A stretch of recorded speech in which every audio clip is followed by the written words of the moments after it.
Christopher Columbus's discovery changed the future. He didn't have a complete map, but what he did have was a bold vision.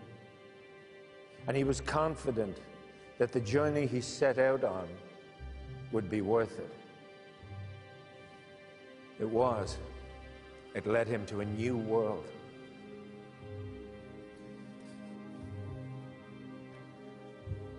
Hello, good morning and welcome. My name is Gabriel Byrne, and usually I act in films. You might have seen some of them: Usual Suspects, Miller's Crossing, In Treatment, many films.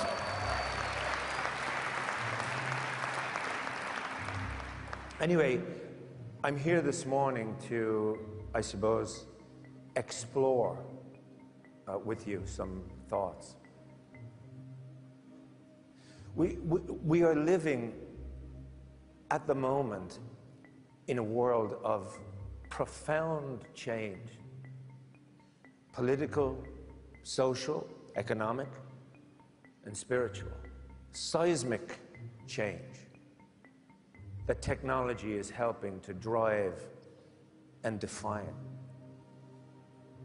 And for those of us who are prepared for these changes, for this journey, there are equally profound opportunities.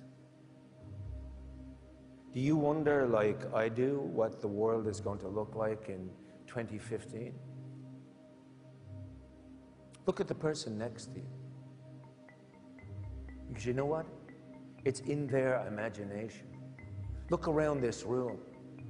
There are 6,600 imaginations in this room alone, including yours, and yours over there. And in another, more than 40,000 with us this morning on the web. Welcome to them too. And springing from all these imaginations, there is a wealth of possibilities for your industries, for your companies. The PepsiCos, the Dells, the Walmart, Citibanks, the Skullcandies, Centricas, Burton Snowboards, all the household names, and all the rising ones. And what about you? How do you think that your future will unfold? And where do you think that you and your business will be 4 or 5 years from now? One thing is certain: we have choices. And you can either make the future or you can be overtaken by it. I mean, we know this, don't we? I mean, we feel this in our bones. And those choices that we make will take us to one future reality or another. And these choices will affect not just our lives, but the lives of everybody around us. So the question is, how and what will you choose?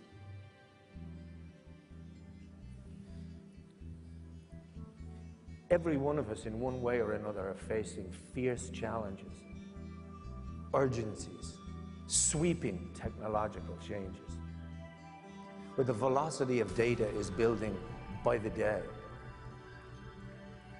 And how we have to manage, how we have to make sense of all that on the fly in a world that is more volatile than it's ever been, and how we have to stay flexible through all the instability and all the unpredictability. In a world where our businesses and our lives are extremely interconnected, and how we are all subject, all of us, to the butterfly effect. That is the new normal. And one thing I think that we have learned is to never, ever underestimate the pace of innovation. It was seriously underestimated, I think, in 1989, wasn't it? 89, when the internet appeared to be just a group of portals with some potential. In the village where my father was born, I knew this old man, and I remember one day he talked to me about what he had seen in his lifetime. The invention of the motor car, the arrival of film, radio, and on a black and white television set, he saw the first man walk on the moon. He lived long enough to see the first PC and the internet. Each of these marvels he thought was the zenith of human achievement. There can't be anything else, he used to say. You know, at each great turn of technology, most people fell short of projecting just how much potential, how much progress would come on its heels, and how fast it was going to happen. Well, if those were big inflection points, we are at a really big one now. Because we have new quantum leap opportunities through two advancing technologies, mobility and the cloud, and a third breakthrough one that is still so spanking new, so glowing, and it feels like it's still smoking. I mean in-memory computing, the instant analysis of masses of fast-changing data, and I mean nanosecond fast for decision-making and running applications. As an artist, I suppose I tend to think in metaverse, so I think to myself, wow, cross-pollination, where this real-time data analysis, this in-memory computing meets and pollinates billions of mobile devices, meets and pollinates fresh cloud formations, and raises everything, and I mean everything, to a new level. If Einstein, I think, was still around, he might even give it a breakthrough formula, quantum physics style. Like in E equals mc times IMC squared, where E is any enterprise, M is mobile, C is the cloud, IMC is in-memory computing. But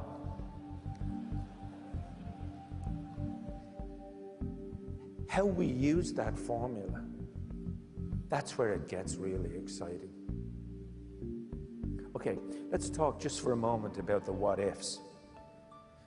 Let's look together for a moment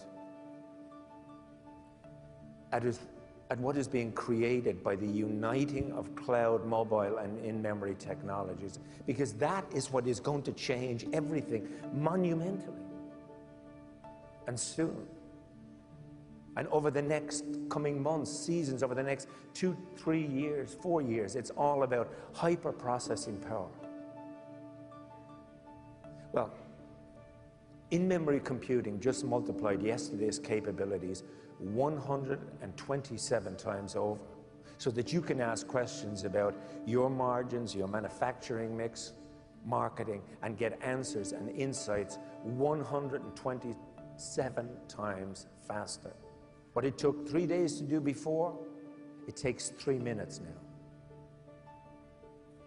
That's 4.6 billion records analyzed in less than 2 seconds, with data stored in RAM, accessed instantly through the cloud and anywhere mobilely.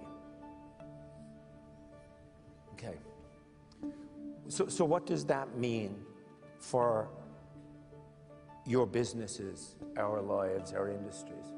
Okay, let's take healthcare, for example. Ask yourself this hypothetical question. What if your doctor could compare your unique health profile to a database of millions of other patients and identify a treatment most likely to work for your condition while you're still on the operating table?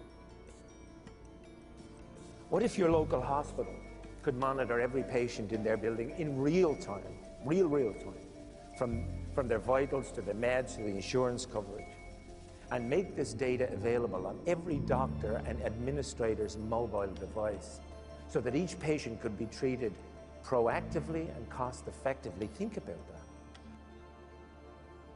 Retail.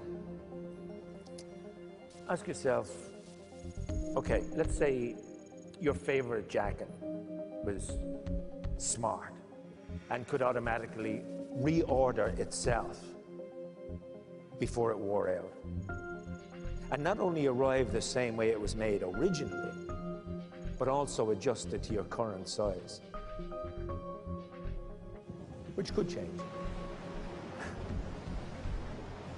So what if a typhoon in Southeast Asia, for example, stopped the key shipment between your supplier in Taiwan and your factory in Toledo? But your global supply chain could immediately and automatically adjust and prevent any manufacturing delays. So no matter what happened, your customers always got what they wanted when they wanted it. How do you think that would affect their loyalty? Think about that. Financial services. Ask yourself this question. Let's say 10 different banks with your okay could tap into your financial picture and instantly offer you competing mortgages and enable you to choose and close on a house within minutes instead of weeks. Or if, heaven forbid, if let's say your house burned down and your insurance company had instant access to a virtual record of every item that you've lost and could cover the true full value in a fraction of the time. How do you think that this would redefine what's possible in the financial sector? I think that's something to think about. Okay. All these what ifs, all these scenarios, they're more than possible. They're probable. Because there are already companies on the case, investing, innovating around them. And so what about the rest of us? Do we jump in head and heart first? Or do we risk waiting and seeing? As the smartphone revolution showed us, the early learners, the visionaries, those people who adapted, they didn't wait.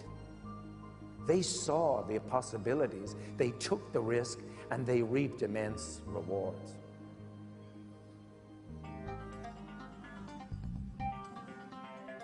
And what about the present?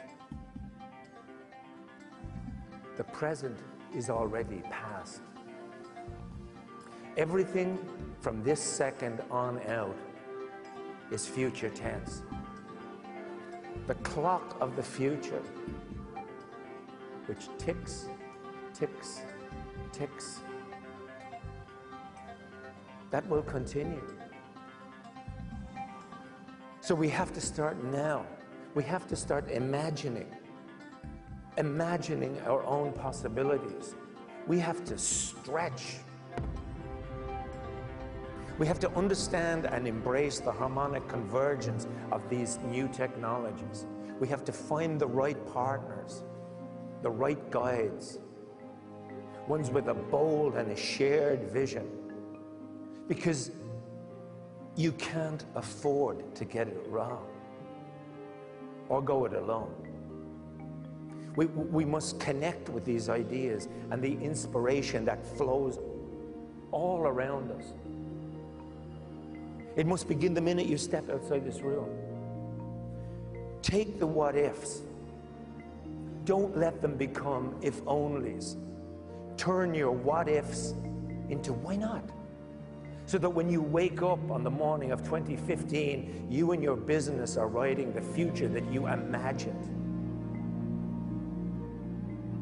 So here's to all our futures and all the possible futures that we are going to create together.